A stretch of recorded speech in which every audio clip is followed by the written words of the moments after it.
Yo, welcome back to the channel. Kamusta sa inyong lahat? So, remember yesterday when Carlotta was drip marketing and the entire Wuthering Waves community collectively lost their minds? Yeah, well, buckle up because Kuro Games decided to throw another fireball our way literally the next day. That's right, Lupa is here. And no, you're not hallucinating. This isn't a beta leak of fan art.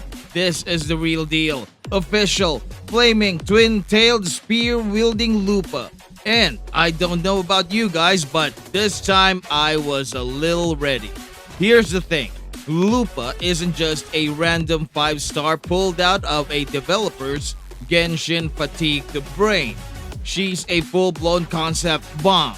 From the second the post dropped, and let's be honest, a little too quietly at only 500,000 views compared to Carlotta's 2.6 million, the implications were nuclear. The reveal described her as the star gladiator of Septimont, a warrior with a pure heart and an untamed spirit who lives for competition and self-expression. That ain't just a character bio, folks.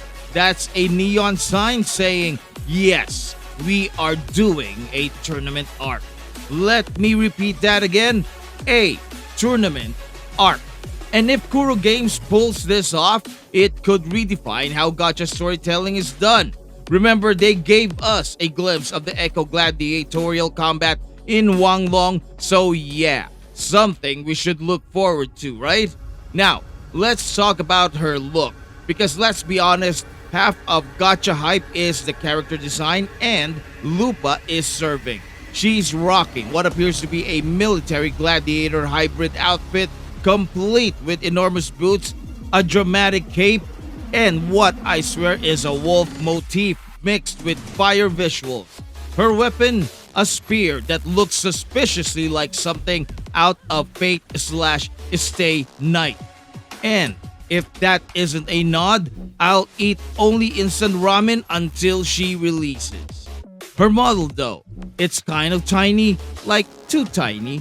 The preview doesn't give us much, which honestly feels like a tease. Compared to Carlotta's reveal where we got a full-on cinematic moment, Lupa's introduction is minimal, suspiciously minimal. Which leads me to believe that Kuro is hiding something. Either her full kit is too wild to hint at this early, or we're going to get another trailer that absolutely blows the roof off. And while we're speculating, let's talk elements. Fusion seems like the obvious pick. The color scheme, the fire, the aggressive tone. It's a screaming fusion. But this is Wuthering Waves.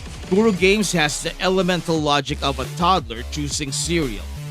They'll give us a thunder on a plant healer just because it just feels right.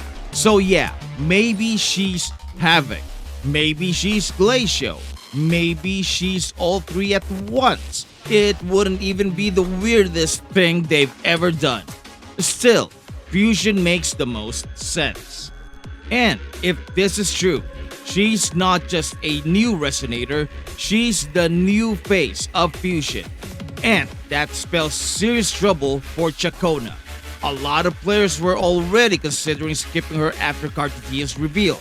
But now, with Aero erosion still unknown, and the whole Zani and Phoebe dependency disaster is still lingering, people are desperate for someone who actually fits into their existing rosters.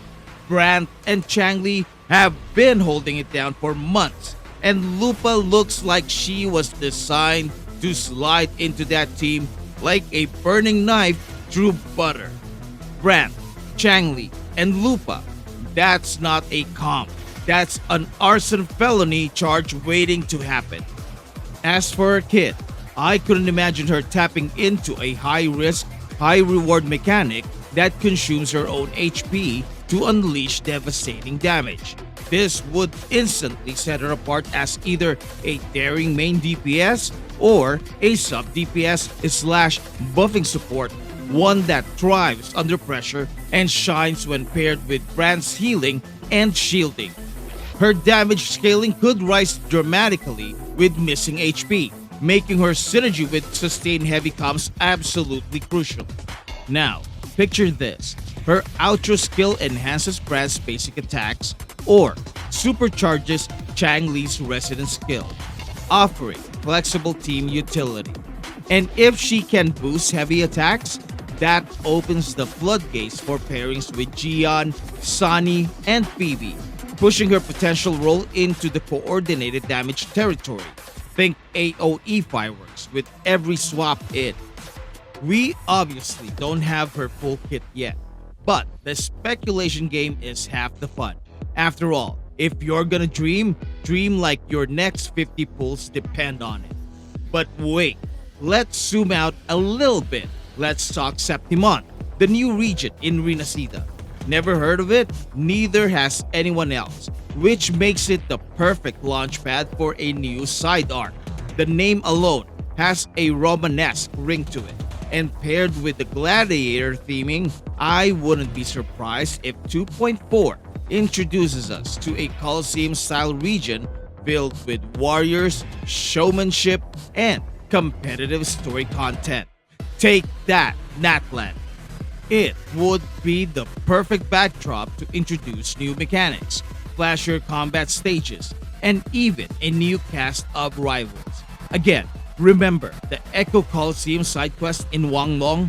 That, but maybe 100% more engaging and bloody. And then there's the issue with complimentary 4 stars. Right now, we're seeing a drip marketing pattern focused entirely on 5-star characters. First, Carlotta, now Lupa, no 4-star in sight. That might just change in the near future. But it brings up an ongoing issue Wuthering Waves has: the almost mythical scarcity of new 4 stars. It's been too long since Lumi dropped, and if Kuro doesn't start padding the roster with accessible units, the long-term engagement from free-to-play players might start to dip. But hey, that's a crisis for another day. What matters now is this: Lupa isn't just hype. She's a signal, a flaming spear spinning signal that Wuthering Waves is ready to start a new arc, a new tone. She's flashy, mysterious, potentially meta-defining, and if the developers know what they're doing, she's about to explode in popularity the moment people realize what she represents. So, the question is, are you ready? Because here's the cold truth. People are already locking in their skips for Ciaccona and Carlotta, not because they're not good, not because they're not gorgeous or charming, but because Lupa fits too clearly into teams that already exist. Ciaccona may be pretty, Carlotta, she may be cute, but Lupa is pain, and in a meta built on speed, damage, and synergy, pain is meta-defining. And if Kuro Games delivers on even half the promises hiding behind the character reveal, we might be looking at the best damage dealer since Carlotta made us all froze in amazement in version 2.0. And that's a wrap. If you made it this far, you clearly care about gladiators, spear meta, or just live for drip marketing chaos. So do me a favor, drop a like, hit that sub button, and let me know in the comments, are you pulling for Lupa, Carlotta, both, or saving for someone else? Catch you in the next one. Maraming salamat po. Thank you so much for watching this video. I'll see you in my next video. Goodbye.